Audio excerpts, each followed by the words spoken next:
team. We fought for each other. You never understood that. When two empires declare war, neither side is innocent. What do you want, Rocky? Where's Tommy?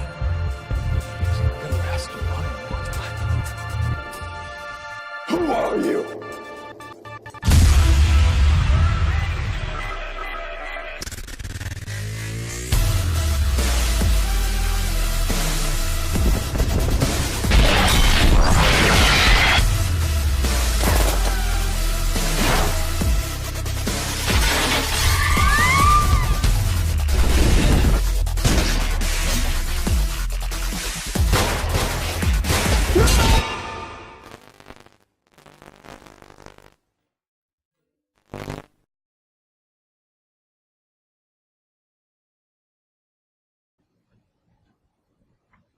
Gentlemen, the time has come once again to discuss things.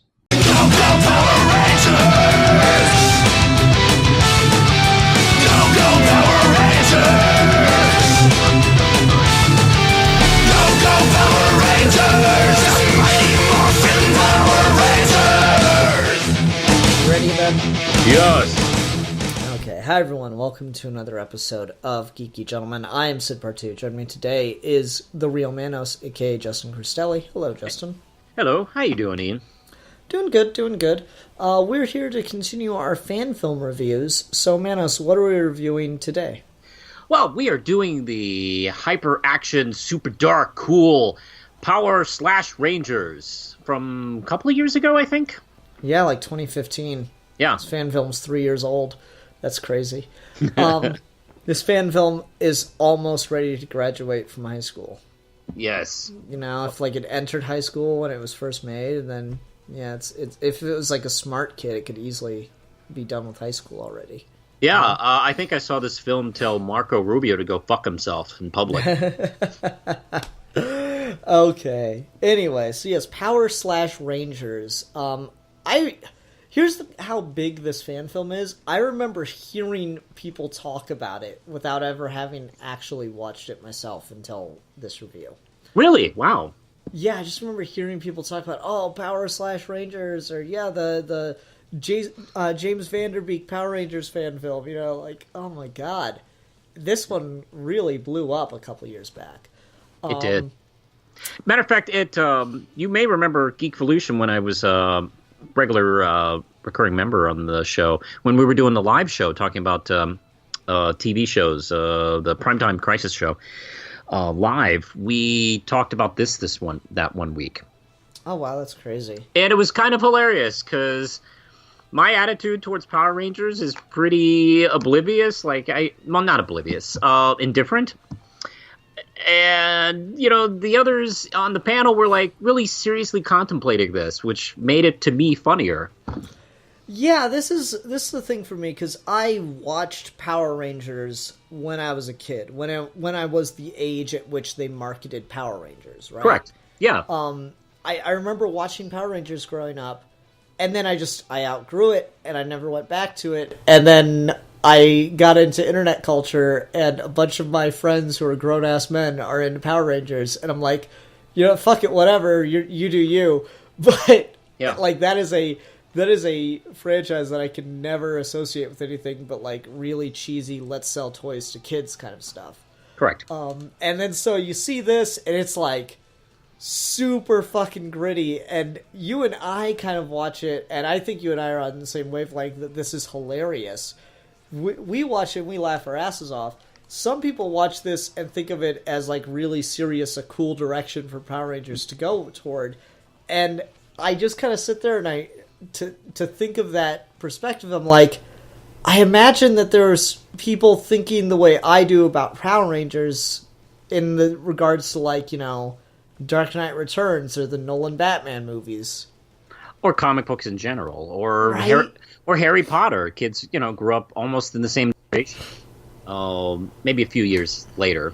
Mm-hmm.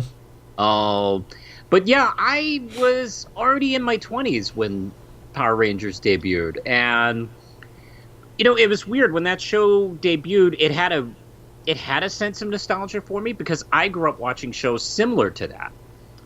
And there was, in my teens, there was I can't remember the name. There was a earlier version of this show dubbed with jokes, like on like USA Up All Night and, some alternative, like, smart-ass TV shit like on MTV or Nickelodeon and USA Up All Night. So, yeah, I was like, oh, okay, this is that show. And it was, to me, obviously edited in with, this, cheesy live-action part that they were doing for Fox and Saban. So, okay, I occasionally watched it. And it was also part of the block of Fox shows that I was already watching, like, Batman Animated and X-Men and shit like that. So, I would occasionally watch it for fun. And I had a moment, like, in the mid-'90s when I visited my brother to drop off a Christmas present for my niece. And while I was waiting to do that, I noticed my nephew, who was like, oh boy, was he like 3 or 4 or something like that at the time? And he was watching Power Rangers.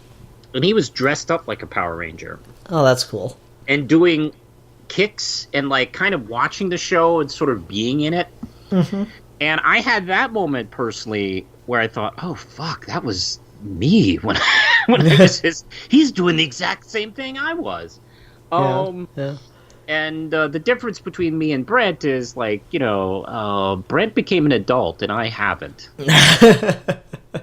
Well, okay, so like the interesting thing though is, I don't know whether or not, I think whether or not this is funny completely comes down to how seriously you ever wanted to take Power Rangers, right? Yes. Because, like, I remember I heard Neil Gaiman make a really interesting point about Batman at one point.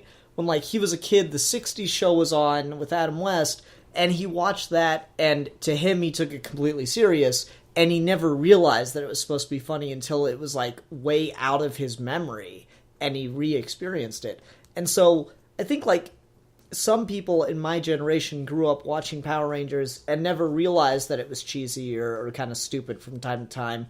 And so, like, though that group of people can watch Power/Rangers here, and they are reliving, like, the cool action that they experienced as a kid, and they're taking the plot just as seriously, but now it's a plot that's actually geared toward that audience.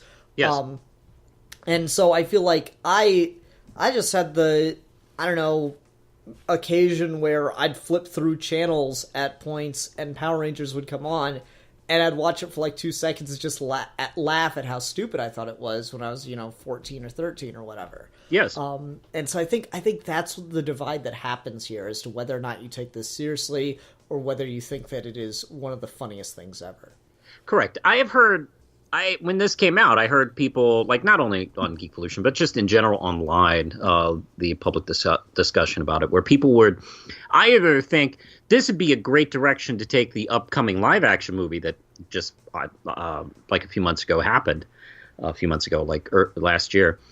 So they were like, oh, this could be what the movie should be. And then I also heard people talking about, oh, does this take things too far? And a lot of hand-wringing about it. It's like, first off, it's a joke, and first off, it's a fan film, so just relax. And that was kind of, to me, that made it the darker this was, and as well made as it is, definitely the funnier it was to me. That is the thing. Like, not only is it super gritty as shit, the effects and visuals, and just like the way in which it is shot. Literally on every level of the production value, this is better than the show. Yeah. Like, on every conceivable level, this is produced and looks better than the show. That's the hilarious part. It is actually better produced than anything I've ever seen in the Power Rangers. And they take it 100% seriously, which is my personal way of doing parody. Because fuck those epic movie things they were doing a few years ago. Oh, God. Where they're winking at the camera. That's not how you do parody. What you do is you take the source material and you go super serious. That's how you do it. No, definitely. And so, like, this is that weird line where it's made so seriously that I cannot honestly tell you if it's a parody or not, because there's an undeniable fact that people in the fan base are just dead in love with it, and this is what they want Power Rangers to be. And then there's people like, no, Power Rangers should never be like this. And so, like, this is, in a lot of ways, the Dark Knight Returns of Power Rangers, I feel, without having any connection with the fan base. If any Power Rangers fans are watching, feel free to tear me apart for that one. Tell me what the real Dark Knight Returns of Power Rangers is, please. No, man. Because I want to read the shit out of that. I want Reagan to send the fucking Megazord after. This is Zack Snyder's Power Rangers. This is what would happen if you gave this film to him. Yeah. So it's really interesting, like, as that whole outsider looking in to see the different factions of the fan base, and I'm just sitting here laughing my ass off that the fucking Black Ranger stabs a guy in the neck, and the guy, like, flicks him off as he falls down to the ground. It's like, that's just... It is so, like, you would never put that in an action movie. You would never actually have that scene in an action movie. I'm sorry. I love the Black Ranger section because, that fight is so brutal. It's offset at first when you get to see, like, his cover story was these kind of cheesy infomercial videos he was selling about Kung Fu. And I think that's not too far off from what they were doing. And then you offset it with the super serious fight. And even the fact that, like, before he starts, like, destroying these guys, like he says, it's morphin' time, and I know. Oh god, that was the best part. I love it when you're being serious or not serious, when you go dark with something that was intended mostly for kids or for fun. When you take elements of the lighter days and you intercede it with darkness. Mm-hmm. I always really enjoy that. That's actually something Miller did in Dark Knight Returns that I really liked. Oh, definitely. Like, you got the news reporters saying, like, faster than a speeding bullet, maybe? Mm-hmm. Or more powerful than a locomotive when, like, he's hinting at Superman showing up. Interesting side note to actually combine the whole Dark Knight Returns and Batman 66 metaphor. I can't remember the name of the documentary, but there is a documentary in which, like, they're talking about, like, the history of Batman or something, and they get Adam West to voice scenes from year one in Dark Knight Returns, and it's the most shocking thing ever. To hear him, and they do like slight animation to the original panels and stuff, but it's all just worth it to hear the dialogue, man. A quick side note, I guess, off topic a little bit. That makes me wonder, maybe they should have gotten Adam West to voice Batman in the Dark Knight Returns animated film. I wonder if they approached him. I don't know. That would have been weird. I think it's like fun to just see in like little subsection. But I don't know how that plays throughout the entire thing. Because I know back when Burton was making 89, there were rumors about Adam West coming back to play Batman, and it was going to be just a straight adaptation of Dark Knight Returns. Yeah, there was also Burton got his hands all over it. So this talk about Bill Murray playing Batman as a comedy. They do a full-fledged comedy with Bill Murray and Eddie Murphy as Robin. I would watched it. I would have not. Anyway, back to Power / Rangers. So I want to talk more about the fan film itself, just as far as like acting, production-wise goes. So again, the film quality, like that opening scene where they're all running and the fucking Megazords fighting the other giant robot, that's fucking awesome. It looks like professional quality cinema. I don't know if you're aware of this, but this is from the Bootleg Universe series of fan films, which the other really popular one from this is Punisher Dirty Laundry with Thomas Jane. Yes. Yeah, there's that one, and then there's another one that's Venom fan film that's really cool. I have seen the Punisher one. I have not seen the Venom one. I actually don't even consider the Punisher one like a fan film because it stars the real guy from the real Punisher movie. Uh-huh. So I almost consider that just an independently made extension of the original it's film. Like an epilogue of Punisher 04. But yeah, so this it's just really cool to see that they're really, these are released so far apart, but they're really putting a lot of effort into them and ramping them up to just incredible degrees. Like that whole interrogation, here we are with interrogations again, Manos. Yeah. That whole interrogation sequence and setting is a better term between Vanderbeek and whoever ends up being Katie Rita Sackhoff. Repulsa. Oh, okay. Whoever ends up being Rita Repulsa, like that whole area that they're shooting in, it looks like something out of Blade Runner 2049. It looks that good. It does look really good.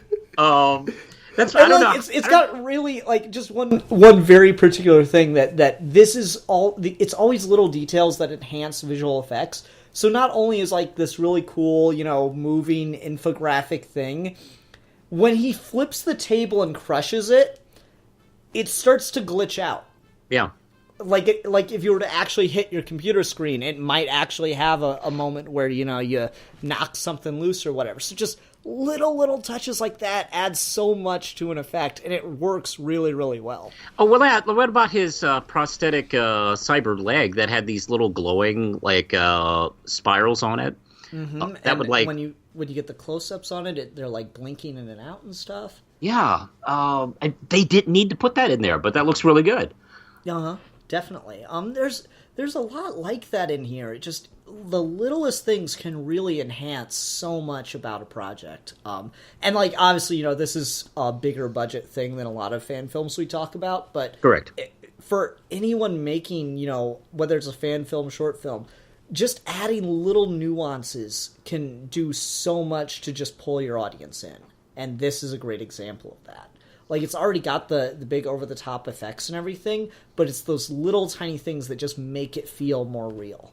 Yeah. And I think it does a pretty good job kind of bringing you into the story. Like, this is after the end, apparently, of the Power Rangers. And it's almost... I like the fact that it's done as a mystery. Mm-hmm. The interrogation, like we've been talking about, interrogation scenes make for really good... I think make good for very good storytelling, and I think they work really well for fan films because you don't have to leave the room too much, and you can cut down on the budget. Yeah, definitely. But they still have their own sense of action and drama intensity. I don't know, they just work so well. And yeah, I mean the acting, good lord. Well, I don't know how. I guess he's friends. He's obviously somebody who works in Hollywood and in the business, so he obviously knows people. So getting Katie Sackhoff and James Van Der Beek was, I guess, I don't know how hard that was, but that's such a cool get. Mm-hmm. Yeah, and like it's weird. This has its own IMDb page, which is really exceptional for fan films. And I'm not sure how much of this is just bullshit, but like it says Bryan Cranston played Zordon. I did not notice that. Like maybe they just got him for like 2 seconds and then cut it in at some point. I don't know. I don't remember Zordon in the film. Yeah, so it's weird if he did. I have to go back I did not see that. I have to go back and look. Yeah. So I don't know. There's just no, my bad. This is the 2017 film that I was. Yeah, that's what I'm thinking. Like my bad. I didn't realize Billy's name was Billy Cranston. I feel like I have to go back and look at the old show. It's like, was Billy's last name really Cranston, or did they add that as a reference? Mm-hmm. Yeah. But I love little touches like Bulk and Skull. And they're like the ones that like turn him in. Yeah, like, they're the ones who killed. Fucked. Yeah. There's references to the Machine Empire, which I think came after the original series, and it came in a later series. That's where most of my Power Ranger knowledge is, like the first couple seasons with the original characters, and then Divatox and like the Turbo stuff, and that's kind of when I kind of have no idea what comes after that. No, I get you. Like one thing I really liked to talk about the story, since you're mentioning the structure of the mystery. I really like that. Like, there's this actual debate about how fucked the whole premise of the Power Rangers is. Yes, thank you. It's taking like that. Cracked got famous for doing this shit, where they'd like put a really dark spin on something that clearly the writers did not think this far about. And so he's just like, we were child soldiers. I remember watching this for the first time, and that really struck with me.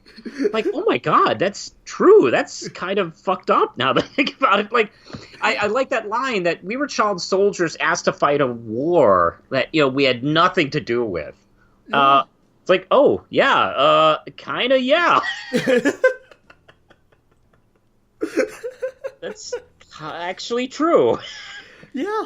It's the best. Like, that's just really, really fucked, and it lends itself to the tone, which is really brilliant. It lends itself to this idea of, like, this really messed up tone. Mm-hmm. So I really like that about it.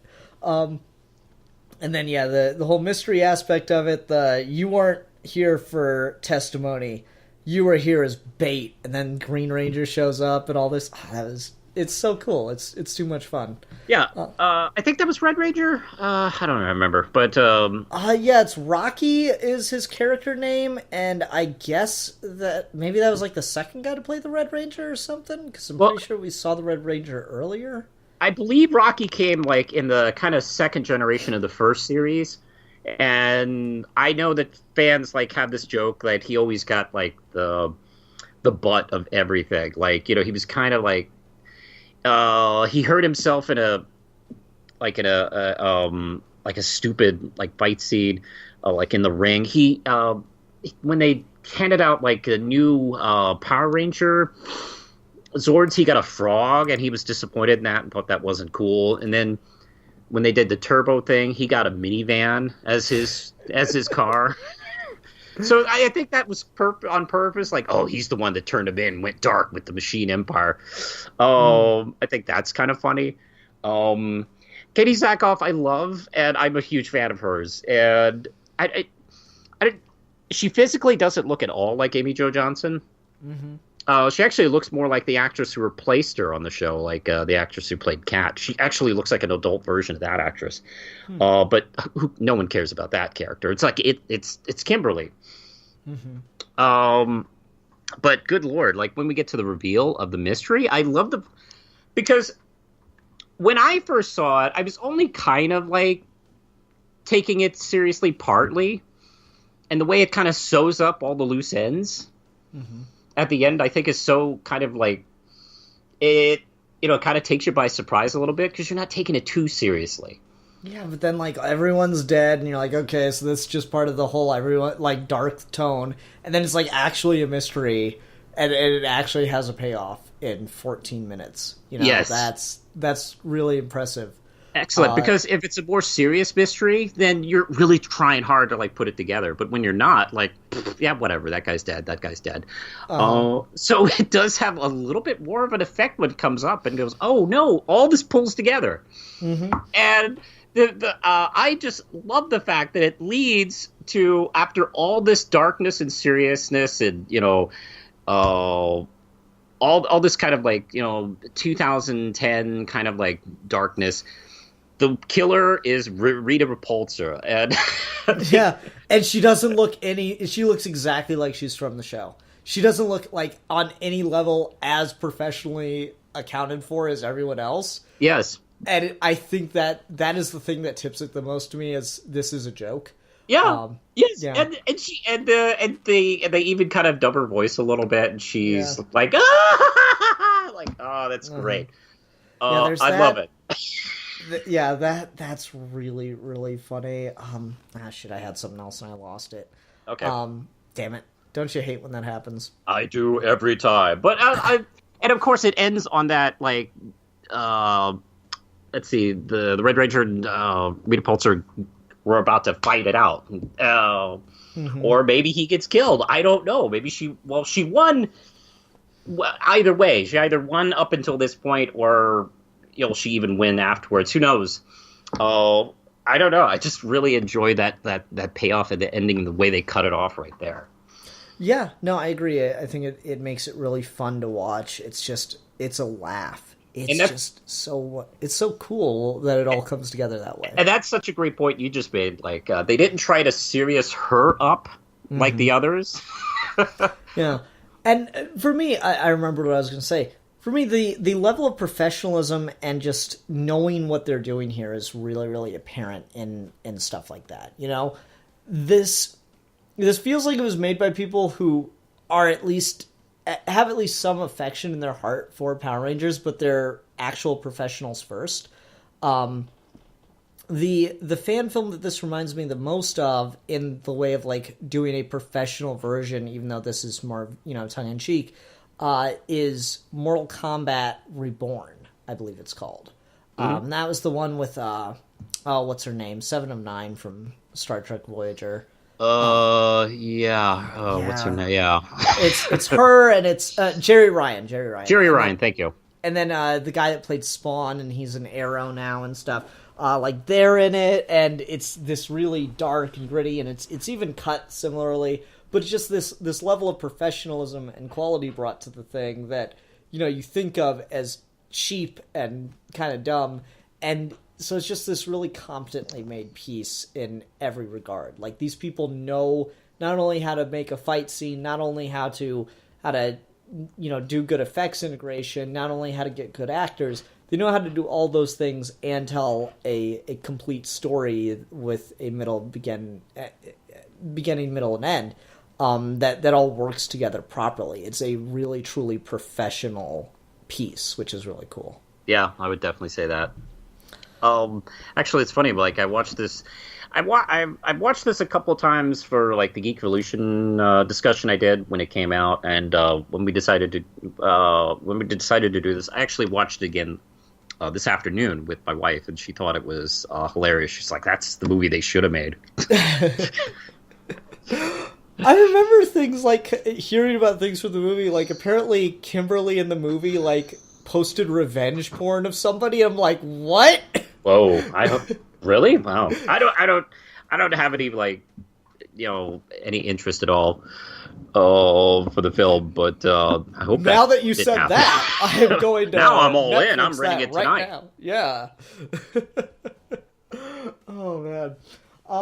Yeah. So like, just the tone of this is not something I would want associated with Power Rangers. Just personally, I don't have a horse in this race, but I wouldn't want Power Rangers to be this, but I will definitely want to watch this fan film again because it's a laugh riot.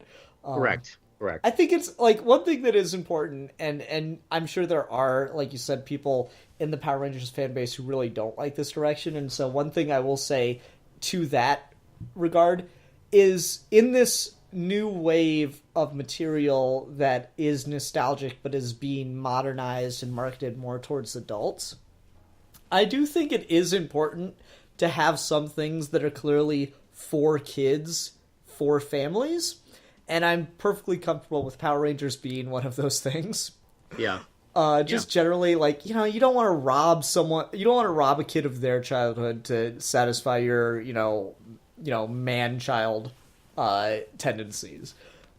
So, Power Rangers is one of those things that I'm, like, perfectly comfortable with always being for kids. I don't ever want a professionally produced Power Rangers movie that's anything like this, because I'm probably not going to go see it. And also, it wouldn't be appropriate for kids to watch. So exactly, that would miss the boat. Like the people they're trying to get wouldn't go see it, and the people that would be pretty much turned off by it. Mm-hmm. So yeah, this is a really, really fun one to watch. Though I had a great time talking about this one, man. This was a riot. Oh, thank you. I'm glad you like this one. Yeah, it's a good one. It's one of the more popular ones, so I'm sure that, we'll probably get more reviews on this. For those that are unaware, we do fan film reviews every week, posted on Thursdays. Check them out. Okay, let's go ahead and go on to ratings. I'll go first, because I really don't have a complaint. I'm going to give this 5 out of 5 brutally murdered teenagers that are child soldiers in an intergalactic war. There you go. Yeah. I would definitely give this 5 out of 5 ayes. Awesome. Well, thanks again for that one. That was good. Good. All right, so next time we're rolling the dice again. We've not had a ton of success in this regard, so we'll see how this one goes. We'll be talking about Doctor Who, Ghosts and Conquerors, a fan film by View Productions. Looks like pretty good film quality, though Doctor Who fan films just run the fucking gambit. All right, everyone, see you then. Thanks for watching. Until next time, I'm the Philosopher. And I'm the Realist. And we are your Geeky Gentlemen. And we will be discussing things.